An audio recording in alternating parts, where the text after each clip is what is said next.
That she looks, I mean, she just invites you to be an artist as well. There is a question of a genius that was discussed a lot in conceptual art circles, and I really love how they make fun of this idea of genius person who is like somehow connected to the something sacred, and they're the one, and they're the only one unique person who can tell everyone else the truth. So yeah, for them, artist is a cultural worker, and this is how Blum defined himself. And I see in Yoga's work echo of this attitude in her instructional pieces. She doesn't talk about in instruction pieces, she doesn't care about artist's touch, like uniqueness. No, take it and recreate. The idea is what matters. And I also look at myself as a cultural worker. I want to be useful, and I hope I'm going to be useful to you.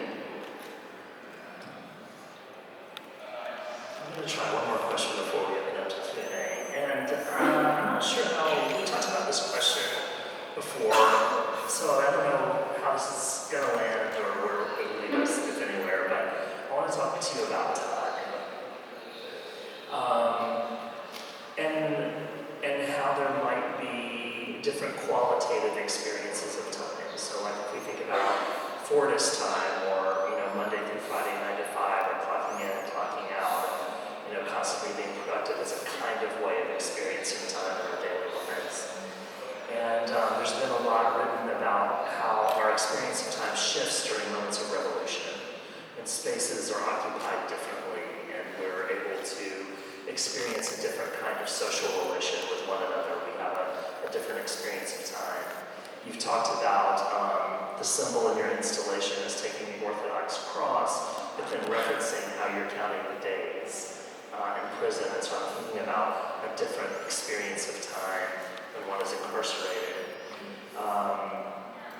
And then, of course, lots of performance artists have talked about having different experiences and perspectives on time during the work. So I wonder if you have if that lands with you anywhere, if it is meaningful to you, if you experience time differently in different modes. Anything there? I have nothing profound to tell you about how I experienced time in my jail. Like, did it recreate itself? It's just time. But if you ask me about how time feels in jail, it's horrible, because one day looks just like another. And if you look at the hour, it lasts forever. It lasts eternity.